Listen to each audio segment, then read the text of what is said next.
দর্শক, ঢাকা বিশ্ববিদ্যালয়ের চারুকলায় আছেন আমাদের সহকর্মী শাহাদাত ইমরান। তিনি জানাচ্ছেন চৈত্র সংক্রান্তি ও পয়লা বৈশাখের প্রস্তুতি নিয়ে সব শেষ।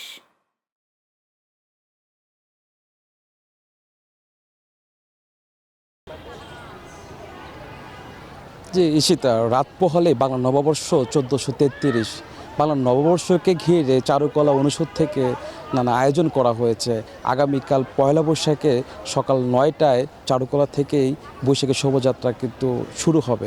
আমরা যদি আপনাদের চারুকলা অনুষদ থেকে যদি আমাদের পিছনে চিত্র দেখাতে চাই, আগামীকালের জন্য শোভাযাত্রার জন্য চারুকলা অনুষদ থেকে যে ৫টি মোটিভ মূলত তারা যে মানে তৈরি করে থাকে, সেখানের মধ্যে ঘোড়া, হাতি, লাল মোড়ক, দোতারা এবং শান্তির প্রতি পায়রা, সেগুলো কিন্তু কাজ কিন্তু একেবারেই শেষ পর্যায়ে।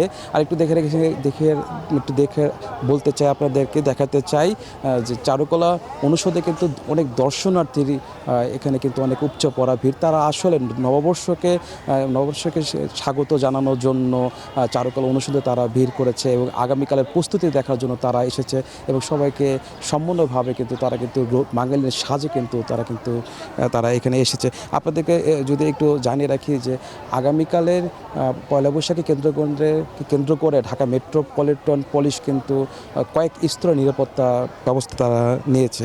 আর একটু যদি আমরা একটু জানিয়ে রাখি, আগামীকাল ভোর থেকেই বাংলা নববর্ষকে স্বাগত জানানোর জন্য রমনা বটমূলে যে ছায়ানট থেকে আয়োজিত যে অনুষ্ঠানটি করা হবে, সেটি মূলত সকাল 6টা 15 মিনিট থেকে সকাল 8টা 25 মিনিট পর্যন্ত হবে। এর পরে সকাল 9টায় চারুকলা অনুষদ থেকেই বৈশাখের শোভাযাত্রা কিন্তু শুরু হবে। আরেকটু বলে রাখি, চারুকলা অনুষদে কিন্তু আজকে বিকাল থেকে যে বছরের শেষ দিনটাকে বাংলা বছরের শেষ দিনটাকে বিদায় দিয়ে নতুন বছরকে স্বাগত জানানোর জন্য যে চৈত্র সংক্রান্ত একটা সাংস্কৃতিক অনুষ্ঠান হয়, সেটি কিন্তু বিকাল থেকেই এখানে আয়োজন করেছে চারুকলা অনুষদ এবং আগামীকালের জন্য বৈশাখী শোভাযাত্রার জন্য সকল কাজই তাদের মোটামুটি শেষ পর্যায়ে বলে তারা আমাদেরকে জানিয়েছে। তো এই ছিল যে চারুকলা অনুষদ থেকে পয়লা বৈশাখের প্রস্তুতি সম্পর্কে আমার কাছে বিস্তারিত। যে ঈশিতা।